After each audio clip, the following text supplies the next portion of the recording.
coronavirus, produit du hasard ou spécifiquement utilisé comme arme biologique? Depuis la mi-janvier, le coronavirus fait la une de la presse grand public. Apparemment sorti de nulle part, un virus apparaît soudainement dans la ville chinoise de Wuhan et terrifie le monde. Les médias rapportent que des serpents, des chauves-souris ou encore des pangolins sont la cause ou le porteur du virus. Cependant, le docteur Alan Cantwell, virologue, prouve avec 107 références à des expériences décrites dans la base de données des publications scientifiques PubMed que la manipulation génétique des coronavirus a lieu dans les laboratoires médicaux et militaires depuis 1987. Genetische Manipulation von Coronaviren bereits seit 1987 stattfindet. Voici une citation du docteur Alan Cantwell. J'ai rapidement découvert que les scientifiques ont modifié génétiquement depuis plus de 10 ans des coronavirus animaux et humains pour produire des virus mutants et recombinants pathogènes. Pas étonnant que les scientifiques de l'OMS aient identifié les virus SARS-Corona si rapidement. Cette recherche non supervisée produit des virus artificiels dangereux, dont beaucoup ont le potentiel de devenir une arme biologique. Une analyse experte du Dr James Lyons-Weiler, virologue, montre même qu'un fragment particulier de la séquence génétique du virus ne peut avoir été inséré qu'en laboratoire. Les constatations des deux virologues selon lesquelles le dangereux coronavirus provient d'un laboratoire et a été génétiquement modifié sont étayées par le fait que plusieurs brevets sur les coronavirus ont été officiellement enregistrés.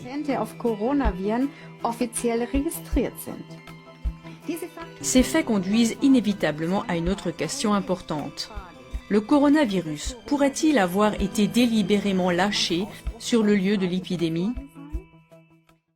Salut les amis, c'est Marcus Dia, j'espère que vous allez bien. Nouvelle vidéo, nouvelle analyse. Aujourd'hui on va parler du coronavirus, ce virus qui se présente comme un fléau pour l'humanité. Et comme vous avez pu le constater en introduction, je vous ai mis un court passage d'un documentaire allemand qui dure 5 minutes.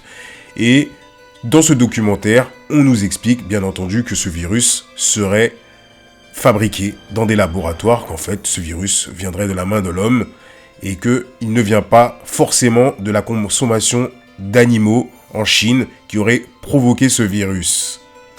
À travers cette analyse, je vais essayer d'être le plus sensé possible, le plus rationnel possible, ne pas partir dans des thèses ou des théories farfelues et surtout montrer que ce coronavirus, aujourd'hui, sert la cause de certaines personnes mal intentionnées. Bien entendu, j'ai pu entendre beaucoup de choses, des gens qui font des comparatifs, qui nous expliquent que ce virus n'est pas si dangereux que ça et se basent sur les statistiques du nombre de décès que le virus de la grippe a pu causer à l'heure d'aujourd'hui. Sauf que ce virus date d'à peine 1 mois et demi. Et là, par exemple, on peut voir qu'il y a eu énormément de morts dans le monde entier, mais aussi ce triste record qui a été annoncé au moment où je vous fais cette vidéo de 250 morts en Italie en même pas 24 heures. Donc, il ne faut pas forcément prendre ça à la légère et minimiser les décès qui tournent autour de ce virus. Donc là, on va commencer cette analyse et je vais prendre 2 passages, dont un passage qu'on pourra taxer de complotiste et un autre passage beaucoup plus pertinent puisque là, on part carrément dans une explication politique. Allez, on attaque ça tout de suite. Il est particulièrement intéressant de noter que les événements de Wuhan rappellent le polar The Eyes of Darkness de l'écrivain américain à succès Dean Koontz, publié en 1981. Ce livre de science-fiction écrit il y a environ 40 ans décrit en détail le scénario actuel de la pandémie. Un virus provenant d'un laboratoire d'armes biologiques chinois à Wuhan déclenchera une pandémie en 2020. Des gens mourront d'insuffisance pulmonaire. Nous sommes donc en présence d'incroyables similitudes. Le déclencheur, un virus. D'où vient celui-ci? D'un laboratoire d'armes biologiques en Chine. Dans quelle ville? Wuhan. Quand? En l'an 2020. Avec quelles conséquences? Des personnes meurent d'une insuffisance pulmonaire. Dans ce polar, le virus est appelé l'arme parfaite. Dans ce passage, ils sont en train de nous expliquer qu'un auteur du nom de Dean Koontz aurait écrit un livre en 80 qui s'intitule The Haze of Darkness, et dans ce livre, il aurait résumé tout ce qui se produit actuellement et que le coronavirus serait l'arme parfaite. Sauf que là, ils ont peut-être cherché à faire dans le sensationnel, ou alors c'est une simple erreur de leur part. Ils ont en fait couplé le récit de 2 livres et l'ont intégré dans le livre The Haze of Darkness. En vérité, ça vient également du livre de Sylvia Browne qui s'intitule End of Days, Prediction and Prophesies About the End of the World. Et dans ce livre qu'elle a écrit en 2008, elle annonce qu'il allait avoir un virus qui allait arriver en 2020. Et nous, justement, on va s'intéresser au livre de cet auteur. Dans son livre, l'écrivaine nous explique, donc je vous fais la traduction de ce qui est entouré, vers 2020, une grave maladie ressemblant à une pneumonie se propagera dans le monde entier, attaquant les poumons et les bronches et résistant à tous les traitements connus. Presque plus déconcertant que la maladie elle-même sera le fait qu'il va soudainement disparaître aussi rapidement qu'il est arrivé, attaquer à nouveau 10 ans plus tard, puis disparaîtra complètement. Donc, oui, effectivement, j'ai vu que ça a fait le buzz sur les réseaux sociaux, et nous on va s'intéresser justement à cette écrivaine. Sylvia Browne. Elle est née le 19 octobre 1936 et elle est décédée le 20 novembre 2013. Donc son livre, elle l'a écrit en 2008. Elle est reconnue pour être essayiste, sujet psy, médium et écrivaine. Mais la plus grosse activité de cette femme, c'était justement d'être médium. Et d'ailleurs, elle a soi-disant prétendu qu'elle a aidé le FBI à résoudre plusieurs affaires. Il y a eu énormément de polémiques autour de ça, puisque on a pu se rendre compte, et c'est les dires des médias américains qui disaient qu'elle donnait souvent de fausses informations, et beaucoup de séries se sont inspirées de son histoire, puisqu'il faut savoir qu'aux États-Unis, on utilise également les médiums pour régler certaines affaires. Moi, ce qui m'intéresse, c'est un livre qu'elle a écrit, Secret Societies, et dans ce livre, justement, elle dénonce les Illuminati, et également comment ils affectent nos vies aujourd'hui. Et ce qui est assez étrange, c'est que cette femme qui dénonce des Illuminati utilise les codes des Illuminati dans ses émissions ou même quand elle est en consultation. On va regarder ça tout de suite. Dans la vidéo que je vais vous mettre, ce court passage, vous allez observer quelque chose. Donc là, on est sur CNN en 99. Elle animait une émission qui s'appelle Psychic Reality Check. Et regardez le logo Psychic Reality Check et vous allez voir apparaître le triangle des Illuminati ainsi que l'œil d'Horus. On pourrait se dire que ça vient certainement de la production de CNN, mais vous allez voir que non. Regardez bien, soyez attentifs. Vous aurez reconnu le symbole des Illuminati, comme je vous l'ai dit tout à l'heure, ce triangle avec l'œil d'Horus, ce même symbole qui est imprimé sur les dollars américains. Bien entendu, j'aurais pu me dire, c'est la production de CNN qui a mis cette image. Sauf que, quand on va également sur son site, à l'époque, on voit également qu'elle utilise toujours le triangle des Illuminati comme symbole. Et regardez. Dans sa rubrique Inner Circle, qu'on peut définir comme cercle de rencontre, on peut voir qu'il y a ce logo des Illuminati et qu'à travers cette rubrique, elle rencontrait des gens et elle était censée leur annoncer l'avenir. Un peu comme ce qu'elle a fait à travers son livre en 2008. Mais comme vous pouvez le voir, elle utilise encore les codes des Illuminati. Et pour aller encore plus loin, on peut voir également une consultation chez elle. Et regardez, même si la photo est de mauvaise qualité, qu'est-ce qu'on voit derrière elle? Toujours ce triangle qui la suit partout.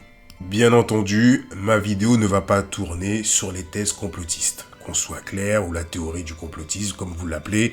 Parce que bien souvent, je vois mes détracteurs venir me taxer de complotiste. Ne vous inquiétez pas, la vidéo ne tourne pas là-dessus. Mais comme je faisais des recherches autour de cette écrivaine, je suis tombé sur ce genre de vidéos. Et en analysant ces vidéos, je me rends compte qu'il y a tous ces triangles qui apparaissent alors que, soi-disant, elle dénonce les sociétés secrètes des Illuminati. Et elle utilise les mêmes codes qu'eux. Donc j'ai trouvé ça assez étrange. Et d'ailleurs, on a pu le voir à plusieurs reprises, il y a souvent des dessins animés, des films, des séries qui nous annoncent, qui nous font des prémonitions autour de la mort de certaines personnes, comme ce que j'ai pu vous montrer dans l'analyse de Kobe Bryant, et notamment ce dessin animé qui annonçait la mort de Kobe Bryant dans un accident d'hélicoptère. C'est encore le fruit du hasard, certainement, et comme je vous l'ai dit, c'est certainement un hasard répétitif. Là, je vais prendre par exemple le jeu de société des Illuminati, qui est sorti en 1945, qui est produit par Steve Jackson. Donc là, jusqu'à là, vous me suivez. Donc, le jeu est sorti en 1945, mais moi je vais m'intéresser à la version la plus récente qui est sortie en 1985. Donc, c'était la réédition. Donc, c'est toujours Steve Jackson qui l'a fait. Donc là, cette fois-ci, le jeu s'appelle Les Illuminati, le nouvel ordre mondial. Donc, c'est très intéressant. D'ailleurs, on va s'intéresser au nouvel ordre mondial par la suite. Et donc, je vais vous montrer quelques exemples d'images et vous allez voir que c'est toujours le fruit du hasard. Comme je vous l'ai dit, ils nous mettent des images face à nos yeux. Et bien entendu, ça représente des événements qui vont se produire quelques années après, mais c'est toujours lié au fruit du hasard. Donc là, par exemple, je vais vous montrer quelques images qui sont issues du jeu, et notamment du jeu de 95. Regardez bien, et vous pouvez vérifier par vous-même. Si vous voulez, vous pouvez même commander le jeu, si ça vous intéresse. Donc là, on parle de la réédition qui est sortie en 95. Et dans cette réédition, vous pouvez le voir tout en haut, nous avons une attaque sur les 2 tours du World Trade Center et également sur le Pentagone, chose qui s'est produite le 11 septembre 2001. Allez, on regarde d'autres images.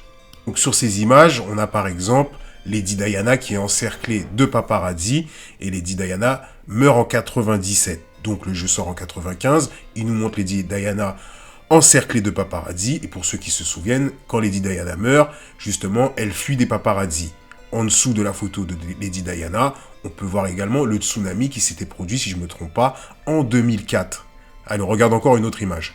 Là, on a des images, par exemple, on a par exemple la centrale nucléaire, on a également l'image de personnes qui vont être de plus en plus consultées par des psychiatres, on a également des images sur le clonage, et on a également cette image de l'épidémie que nous serons mis en quarantaine, qu'il y aura forcément une vaccination imposée, bref, pour vous dire qu'il y en a énormément des images de ce genre dans le jeu, et c'est assez étrange de voir que toutes ces choses se produisent actuellement.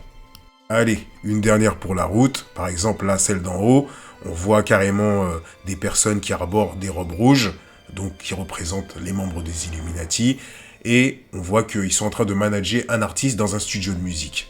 Et on voit par exemple derrière les disques d'or ou les disques de platine, peu importe. Bref, c'était pour vous dire que des faits hasardeux de ce genre, on en trouve énormément. Bien entendu, on va pas s'arrêter à ça, et on va passer à mon deuxième passage qui me semble le plus pertinent dans ce documentaire. Le coronavirus pourrait-il avoir été délibérément lâché sur le lieu de l'épidémie? Tout près du marché d'alimentation et de poissons de Wuhan, où le virus est apparu pour la première fois, se trouve l'Institut de virologie de Wuhan. Selon le journal télévisé allemand, c'est le seul laboratoire chinois de tout l'empire de Chine qui travaille avec des substances biologiques et des virus des plus dangereux. Mais il existe à Wuhan un autre laboratoire travaillant sur les virus, Wuxi Pharma Tech Inc., qui est financé par le milliardaire américain George Soros. Donc là, dans ce passage, on nous explique qu'il est censé avoir qu'un seul laboratoire, et malheureusement, il y a un deuxième laboratoire qui appartient à un riche milliardaire qui s'appelle George Soros. Et nous, on va s'intéresser à ce George Soros. Donc George Soros, il est né en 1930. Il est né dans le royaume de Hongrie et il a la nationalité américaine et hongroise. Très intéressant, c'est un magnat des affaires, investisseur, philanthrope, espérantiste, philosophe, écrivain, économiste, financier, banquier, opérateur de marché. Et nous, on va s'intéresser à ce personnage à partir de maintenant. Et regardez bien. D'ailleurs, bon, on peut voir que ce personnage a un visage pas très sympathique. Voilà, pour moi, c'est carrément l'incarnation du diable quand je le regarde comme ça. Vous voyez, moi, il y a un argument qui me fascine. À chaque fois qu'on cherche, qu'est-ce que c'est que réellement le nouvel ordre mondial? Par exemple, là, on peut voir dans Wikipédia, ils vous disent la théorie du complot du nouvel ordre mondial qui entend dénoncer la tentative d'instauration d'un gouvernement mondial par une élite à son profit. Donc toujours cette histoire de théorie du complot. Et moi, je vais vous montrer un passage très important qui était passé sur la chaîne Liberté TV. Un écrivain qui a écrit un bouquin sur George Soros. Et vous allez voir justement, il va nous expliquer aujourd'hui quelles sont les ambitions de George Soros. Écoutez bien et souvenez-vous bien de ce que je viens de vous lire. Qu'il s'agit d'une tentative d'instauration d'un gouvernement mondial par une élite à son profit et qu'on considère que c'est une théorie du complot. Écoutez bien ce que cet écrivain est en train d'expliquer et notamment par rapport à son livre qu'il a écrit sur George Soros. Écoutez bien le passage. Alors, on va procéder avec méthode, Oui. comme vous le faites d'ailleurs Voilà. dans l'ouvrage. Qui est George Soros? Oligarque, spéculateur, prédateur, philanthrope, bienfaiteur, tout cela à la fois? Quel portrait peut-on faire de ce milliardaire? C'est un financier et un milliardaire qui a la particularité de se sentir investi d'une mission historique et qui est animé d'un zèle missionnaire insatiable en faveur des idées globalistes. Et ce qui est intéressant, c'est ce que j'ai voulu démontrer dans l'étude, c'est que il ne s'agit pas de complotisme, mais vraiment d'un projet qui est documenté et dont Soros et ses réseaux ne se cachent pas, c'est-à-dire dissoudre les États-nations et intégrer l'humanité au sein d'un ensemble plus vaste, au sein d'une gouvernance globale qui aurait fonction de gérer l'ensemble de l'humanité en lieu et place des États-nations historiques. Vous avez entendu comme moi, ça ressemble plus à cette théorie du complot autour du nouvel ordre mondial. Il nous explique que George Soros a pour mission de créer un gouvernement global qui aurait un contrôle sur toute l'humanité. Vous avez entendu, sur toute l'humanité. Je vous remets le passage et on poursuit cette analyse. C'est-à-dire dissoudre les États-nations et intégrer l'humanité au sein d'un ensemble plus vaste, au sein d'une gouvernance globale qui aurait fonction de gérer l'ensemble de l'humanité en lieu et place des États-nations historiques. Cette fois-ci, on va prendre un passage d'une interview de De Villiers qui avait déjà expliqué le fonctionnement de la franc-maçonnerie. Et là, dans ce passage sur Sud Radio, écoutez ce qu'il est en train de dire sur Soros. Écoutez bien. Tous ces gens obéissent à un suzerain, qui est le fils spirituel de Monet. Ce suzerain, c'est Monsieur Soros. Vous savez que il m'a dit, Orban, il m'a dit, vous voulez vraiment parler de Soros dans votre livre? Il dit oui. Il dit, vous savez, c'est pas prudent. Hein. Il est très puissant. Il est très puissant. Il y a des centaines d'ONG qui travaillent pour la société liquide. C'est-à-dire une société sans les filiations, sans les nations, sans les États. Soros. Open Borders. Voilà. Open Society. Voilà, Open Society. Et donc ce Soros, en fait, il claque du doigt et Juncker se met à genoux devant lui. Macron se met à genoux devant lui. Tout le monde se met à genoux devant Soros. Que les auditeurs retiennent bien ce nom. C'est le nouveau patron. C'est the big boss de l'Europe.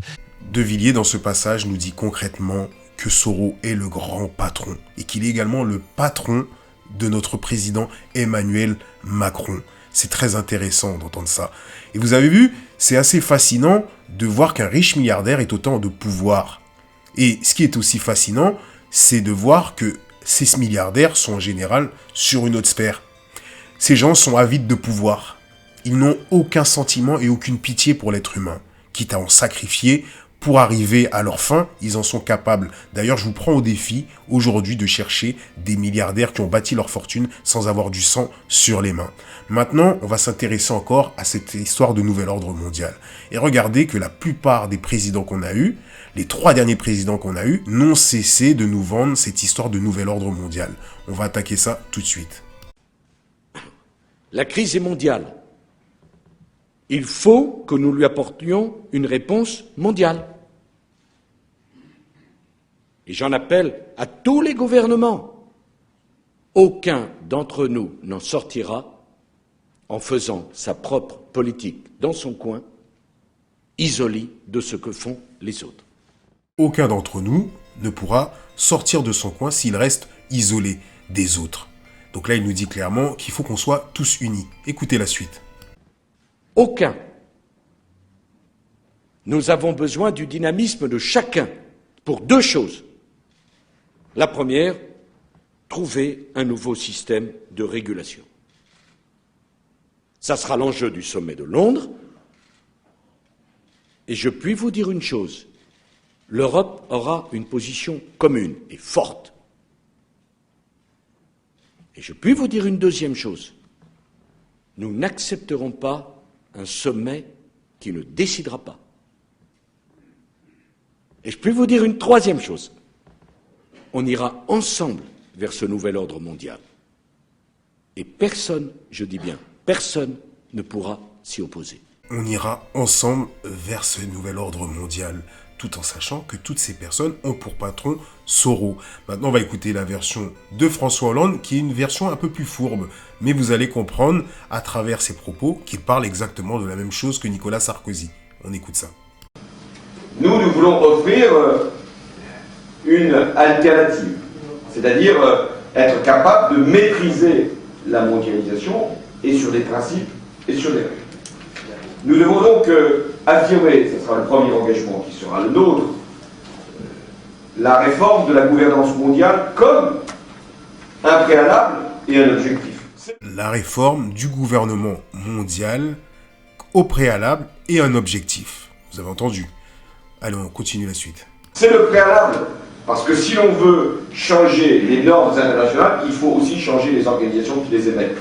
Entre Nicolas Sarkozy et François Hollande, qui nous bassinent avec ce nouvel ordre mondial, on comptabilise 10 ans. Aujourd'hui, maintenant, on a notre président actuel, Macron, qui a été mis en place par des banques, la banque des Rothschild, et ben maintenant, lui également, nous bassine avec ce nouvel ordre mondial. Et vous savez pourquoi? Parce qu'on y arrive. On rentre dans l'ère de ce nouvel ordre mondial. Écoutons notre président Emmanuel Macron. Ne nous y trompons pas. Le monde a les yeux rivés sur la France. La transformation que nous avons engagée est une condition centrale, j'en ai la conviction, de la transformation de l'Europe tournée vers l'avenir et vers les peuples. Et la transformation de l'Europe autour d'une vision partagée est la condition d'un nouvel ordre mondial plus stable, apaisant les rivalités des puissances. Nouvel ordre mondial apaisant les rivalités des puissances. Donc pour enlever toute rivalité, il faut travailler tous ensemble.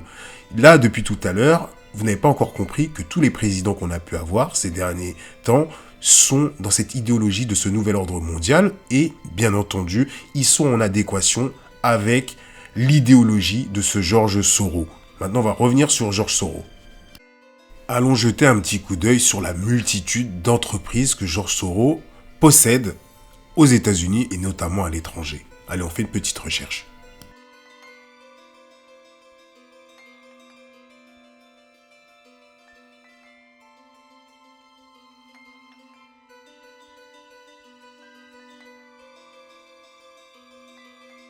La liste est vraiment très très longue. Ça en fait des entreprises pour un seul homme. Ah voilà, on tombe enfin sur ce qui nous intéresse. WuXi Pharmatech Inc. Allons voir qu'est-ce que c'est que ce WuXi Pharmatech Inc. On utilise notre ami Google et on cherche qu'est-ce que ça peut bien être ce WuXi Pharmatech. Et là on tombe sur WuXi AppTec. Et donc là on va sur le site de WuXi AppTec et là regardez qu'est-ce qu'on trouve. WuXi AppTec, Small Molecule Drug Discovery and Research Service, donc bien ce laboratoire dont ce documentaire nous parlait, et regardez l'adresse, 666 Gauxine Road. Voilà, je vois tout de suite les complotistes, 666, le chiffre préféré des Illuminati, incroyable. On pourrait même penser que Georges Soros serait un Illuminati, si on devait rentrer dans une théorie du complot. C'est fascinant. Incroyable. Georges Soros, propriétaire d'un laboratoire à Wuhan, est situé au numéro 666. Si on devait partir dans la théorie du complot, on dirait que ce n'est pas le fruit du hasard. Et d'ailleurs, le virus prend effet justement à Wuhan. C'est de là que tout part. Et si on devait continuer sur la théorie du complot, je dirais, mais ça c'est mon point de vue, qu'il aurait utilisé la technique du cheval de Troie pour pouvoir percer la forteresse très sécurisée qu'est la Chine. Maintenant, on va s'intéresser aux avantages qu'il y a autour de ce coronavirus et de la manière que ça a affecté l'économie de la Chine. Vous n'êtes pas censé ignorer que la Chine était en passe de devenir la première puissance mondiale économique. Et suite à l'arrivée de ce virus et de cette pandémie, toute activité commerciale de la Chine a été suspendue vu qu'ils ont été mis en quarantaine. Donc là, par exemple, je vous lis un article qui était sorti une semaine après qu'il y ait eu le virus. Et là, regardez, frappé par le coronavirus, le commerce chinois s'écroule, les importations et exportations de l'Empire du Milieu sont en fort recul depuis le début de l'année. Cette tendance permet aux États-Unis de réduire leur déficit commercial vis-à-vis de la Chine. Concrètement, le malheur des uns fait le bonheur des autres, quitte à sacrifier des êtres humains. Bien entendu, ce que je suis en train de dire n'est pas une vérité absolue, ce sont juste des arguments que je balance sur une table afin de débattre. Rien de tout ça n'est forcément véridique. Donc là, comme je vous le dis, par rapport à ce documentaire qui a balancé le nom de Soros, donc à partir de là, j'ai fait une analyse. Et d'ailleurs, ce qui m'a toujours marqué, c'est cette phrase de Donald Trump en début de mandat. Je ne sais pas si vous vous en souvenez. Donald Trump, la Chine ne deviendra pas numéro 1 mondial sous ma présidence. Donald Trump a crié haut et fort qu'il ne laissera pas la Chine devenir la plus grande puissance économique mondiale tant qu'il sera le dirigeant des États-Unis. Il estime que sa guerre économique, qui a de lourdes conséquences pour Huawei, est en train de porter ses fruits. Et là, c'est intéressant, justement, l'histoire de Huawei. On fait une petite parenthèse sur l'affaire Huawei. Donc là, ce qui s'est produit dans les derniers mois, et notamment depuis l'année dernière, c'est que les Américains font tout leur possible pour boycotter la marque Huawei, parasiter la marque Huawei, jusqu'à les interdire la commercialisation des smartphones Huawei aux États-Unis. Et d'ailleurs, certains pays européens ont suivi, ce qui montre encore une fois l'alliance des Européens, également la soumission de l'Europe vis-à-vis des Américains.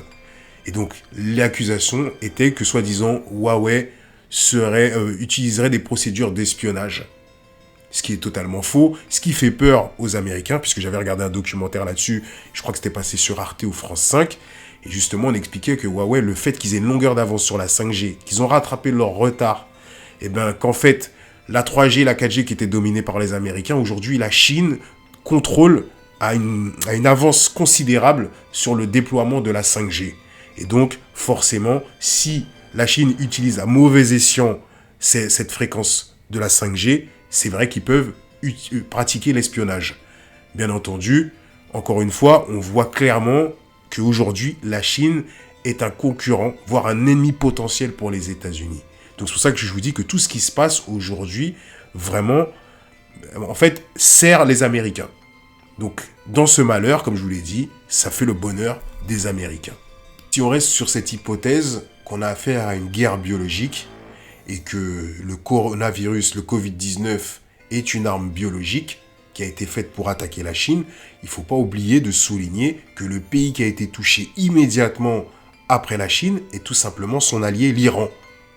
On l'oublie ça, mais au tout début, quand le coronavirus est arrivé, l'Iran est également touché. D'ailleurs, souvenez-vous de cet article, coronavirus, l'Iran pointe du doigt les États-Unis. Après la Chine, l'Iran est le plus touché par l'épidémie. Et donc c'est marrant parce qu'aujourd'hui, on pointe du doigt l'Italie comme le pays le plus touché, mais c'est de la poudre aux yeux. Bien sûr, aujourd'hui, l'Italie est réellement touchée, mais n'oubliez pas, dans la vidéo de Kobe Bryant, je vous avais expliqué que ces gens-là sont de fins joueurs d'échecs et qu'ils sont capables de manipuler les gens très facilement pour éviter toute forme de suspicion en se disant qu'effectivement, ça a été ciblé, que ça a été élaboré, orchestré et qu'ils ont attaqué la Chine volontairement. Donc là, on écarte encore une fois, comme je vous l'ai dit, toute forme de suspicion. Et en plus, qu'entre les États-Unis et l'Iran, il y a d'énormes tensions, notamment suite à l'assassinat du général iranien Qassem Soleimani, qui avait été assassiné en Irak dans un raid le 3 janvier 2020 par des Américains, par l'armée américaine. Et je pense également que Poutine a eu une très bonne lecture parce que finalement, la Russie est très peu touchée par le virus. Et il y a aussi un autre fait très important qu'on a oublié aussi de souligner, c'est que quelques jours avant, eh ben, les États-Unis venaient de faire un accord commercial avec la Chine. Sauf qu'ils n'ont pas réussi à négocier ils n'ont pas réussi à obtenir de la Chine une annulation de la taxe douanière. Donc là, aujourd'hui, en ayant affaibli l'économie de la Chine, ils peuvent peut-être revenir négocier par la suite. Maintenant, on va aussi s'intéresser justement à ce qui pourrait se produire dans les semaines à venir. Notamment, peut-être une campagne de vaccination obligatoire. Lors du sommet mondial de la vaccination qui se tenait à Bruxelles en septembre 2019, ils ont énormément parlé de l'importance de la vaccination et limite l'obligation de vacciner les gens. Et il y a un passage très intéressant que j'ai trouvé sur le site de la Commission européenne.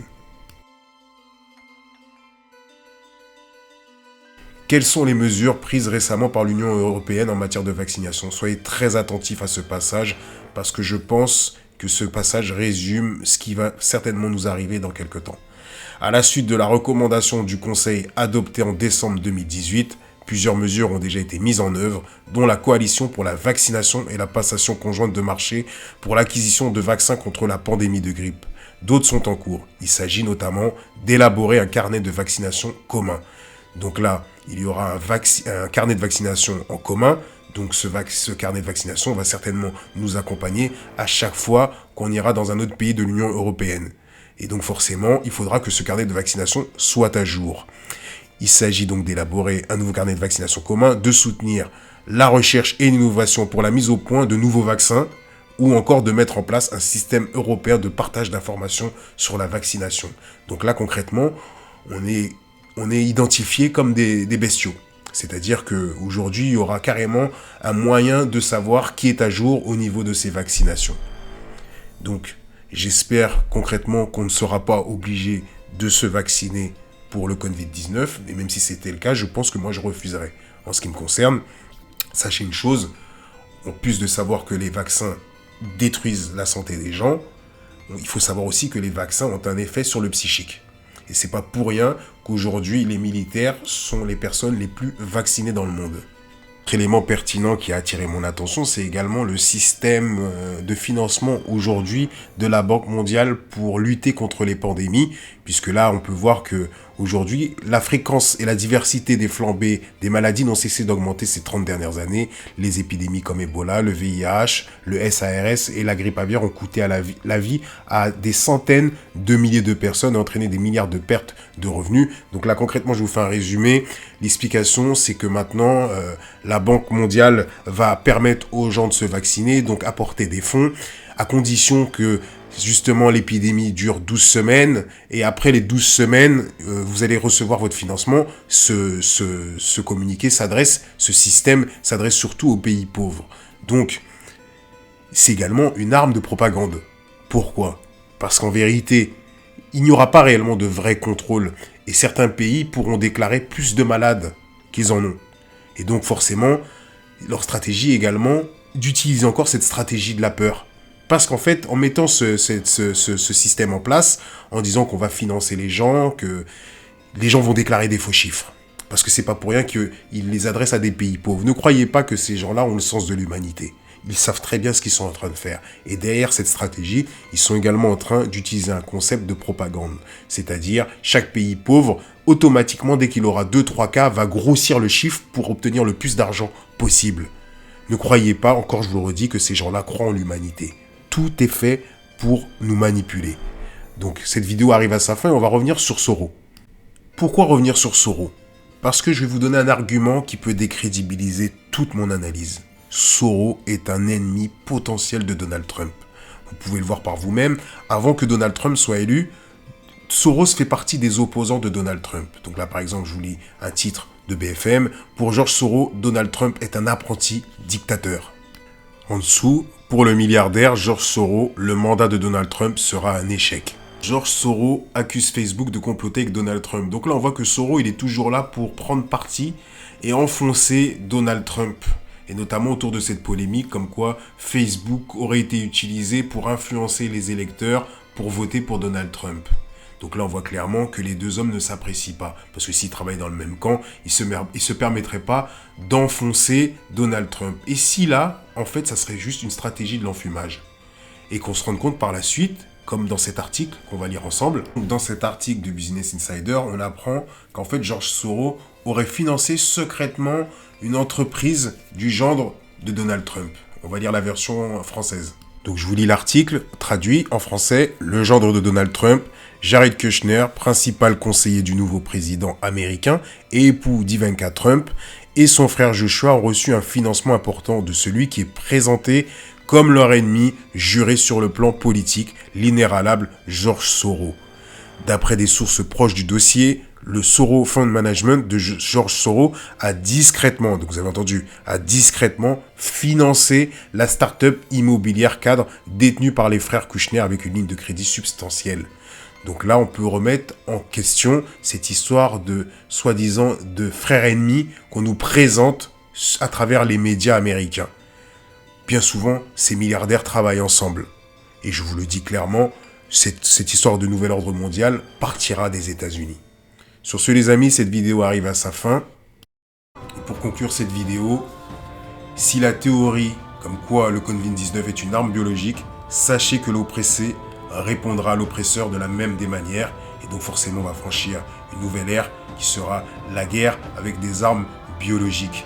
Et bien entendu, ça risque de compliquer notre existence dans ce bas monde, puisque en général, les principales victimes sont souvent les civils, le peuple, la population, qui subissent, bien entendu, ce genre d'injustice.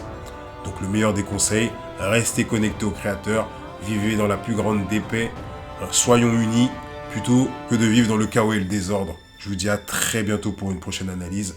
Grosse force à vous tous.